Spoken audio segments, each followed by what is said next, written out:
Bonjour à tous. Bonjour. Donc, soyez les bienvenus, nouvelle édition d'Actuelle Tendance 974.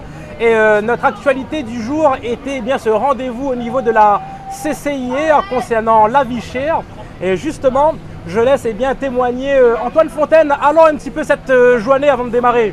C'était une journée, en tout cas pour moi, formidable. De voir comme ça, ensemble réunis, tout un tas de Réunionnaises et de Réunionnais qui viennent défendre aujourd'hui leur dignité.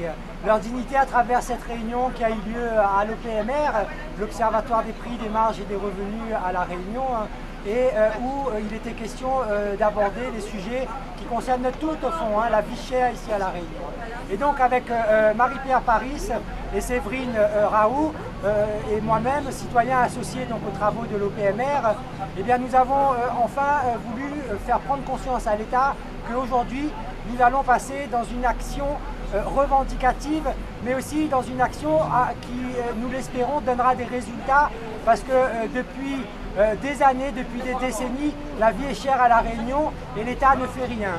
Et ce qui est formidable aujourd'hui, c'est qu'on a retransmis en direct sur les réseaux sociaux cette réunion et le SGAR, le secrétaire général à l'aménagement régional, a quitté la table de la tribune de l'OPMR. Et en même temps, c'est pas nouveau, ça fait 50 ans que l'État est absent sur cette problématique de la vie chère à La Réunion. Ça fait plus de 10 ans qu'il n'applique pas la loi de régulation des activités économiques outre-mer. Et donc aujourd'hui, nous sommes allés demander simplement à l'État d'appliquer la loi, de respecter la loi, rien que la loi. Et c'est là où on a été pas du tout surpris de voir le SGAR qui a quitté la table et les autres membres aussi, le nouveau président qui vient d'être désigné à la tête de cet observatoire, qui s'est même trompé dans le nom de l'observatoire, il a appelé l'Office des prix. Donc c'est vous dire à quel point ces gens-là, ils ont une considération pourquoi l'argent des contribuables les paye. Pour travailler sur ces problématiques et surtout apporter des réponses, des solutions. Et à travers cette loi, si elle est appliquée par le gouvernement, il y a tous les mécanismes dedans pour démanteler ici les monopoles à La Réunion, pour que la concurrence soit aujourd'hui aussi plus importante, pour faire baisser les prix, pour qu'on arrête comme ça d'exploiter les Réunionnais, parce que finalement cette vie chère, c'est ni plus ni moins qu'un prolongement de la colonisation, c'est un prolongement de l'esclavage dans un territoire qui pourrait être riche, qui pourrait produire beaucoup de choses, où on a entretenu en permanence cette dépendance vis-à-vis de l'extérieur. Voilà comment démarrer sur les chapeaux de roue cette édition du jour. Et je vous invite à prendre la température juste après cette petite transition. Merci beaucoup, monsieur Antoine Fontaine. Merci. Au revoir.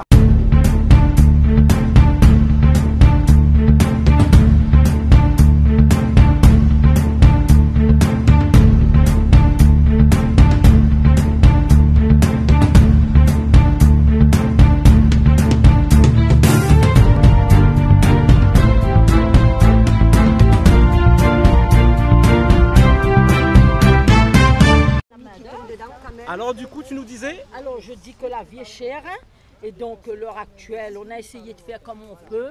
On a ramené du pain, bon mais c'est pas de chez nous, mais enfin, on ne peut pas prendre rogaille saucisse. Quand nous prenons notre rogaille saucisse, les gras, ils rendent nous malades. Donc on essaye de manger comme ailleurs maintenant. D'accord? Tout à fait. Et donc on a préparé quelques sandwichs pour celles qui veulent, là, voilà. Eh bien franchement, c'est vraiment convivialité, la main dans la main. Eh bien écoutez, je crois que, enfin à mon avis, mais je pense que le Réunionnais est en train de perdre son cœur.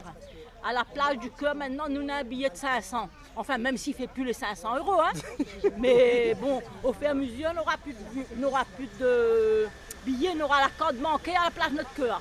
Voilà. Donc on paie des valeurs. On paie nos valeurs, on paie tout ce qu'on a, tout ce que nos ancêtres ont laissé, le partage, la solidarité, le cœur et la parole. Il n'y en a plus. Ah, et c'est décevant. Mais heureusement qu'il reste encore un minimum. Heureusement qu'il reste encore quelques-uns qui comptent sur les doigts d'une main Mais il y en a encore. Et on a notre relève qui arrive parce qu'on a quand même des petits qui disent papa, maman, mais viens exactement pour la vie le chef parce que mes gars pu manger à haute. Un mot très fort. Voilà. Donc c'est pour ça qu'on est là aujourd'hui sur ce mouvement contre la vie chère. Donc c'est pour ça que nous sommes là depuis 2012, nous mènent le combat. Et nous sommes toujours dans le chemin. Depuis 2012, oui, 20 ans. 20 ans. 2012 c'est 20 ans, 2022? Oui. Non, il fait 10 ans, pardon. 10 ans, mais même avant on n'était pas dans le chemin parce que nous avions honte. C'est pas une garantie décennale. Non, hein, nous avions honte avant. Une décennie. Voilà. Mais maintenant, depuis, pareil, ils causent, ils expertisent. Là, eu gilet jaune. Ah oui. Là, eu le gilet jaune, là, eu le gilet de nos élus aussi vont en préfecture. Nos élus, on nous fait grève aussi pour gagner un petit contrat et pour nous. Là, pas là avec nous, tout ça. Mais il faudra bien parce qu'au niveau des prix, c'est ça aussi, dans un peu ça vie aussi au niveau des prix. Tous les complices, nos élus, la préfecture, Paris. Pour moi, tous les complices, le pauvre réunionnais, il dort debout. Voilà. Bon, bah écoute, moi, je suis bien content que moi gagne cause avec vous parce qu'avec vous, vous êtes honnête et vous dites la vérité sans même notre vérité. Ben, là, dire la vérité, il blesse, mais tu pars. À méditer. Allez, ouais. Voilà.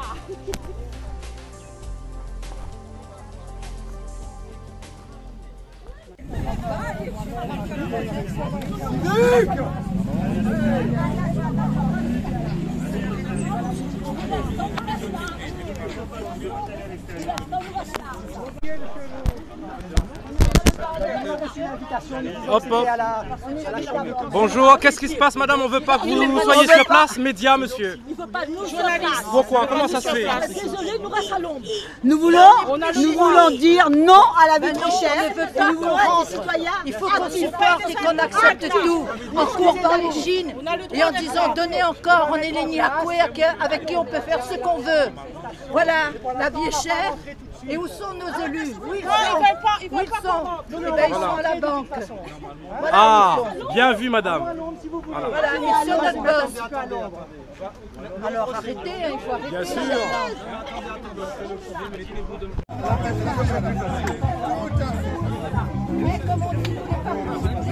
C'est pas moi, c'est que les citoyens français ou nous nous ça nous savoir. Comment nous l'arriver, ça ne connaît pas. Dans le monde, ça nous savoir. Comment nous l'arriver, ça ne connaît pas. On dit liberté, égalité, fraternité, regarde liberté, fraternité. Et pour ça, il faut nous dire, faire nous. Faisons dans nos réunions aussi. Voilà, merci beaucoup pour votre témoignage, monsieur. En colère, hein? Oui, en colère, on était parti du mouvement Gilets jaunes, mais nous tiens bon, nous là pas. Et nous allons continuer tiens bon. Pourquoi? Parce qu'aujourd'hui, nous n'sommes pas assez écoutés. Nous n'sommes pas assez écoutés. Les maires aujourd'hui sortent quand on a des élections. Après les élections, on ne trouve plus la tête. Pourquoi mettre des maires à la réunion là? Ah bon? C'est des maires, des députés, ils les prêts, ils coulent le papier dans les boîtes aux lettres. Après, ils coulent le papier dans les boîtes. Maintenant, les sénateurs, tout ça, ils sont disant au Sénat, quel combat il fait pour le peuple réunionnais à la Réunion? Zéro. Il y a hanté à nous. Et comment on nous fait? Les retraités aujourd'hui, ils bénéficient de quoi? Rien. Ils sont en train d'aller devant les mairies pour mendier, pour pouvoir survivre. Donc, je trouve normal que les retraités doivent être comme ça. Moi, un petit créole. Mais quand ça, on dit ouvre les yeux vraiment.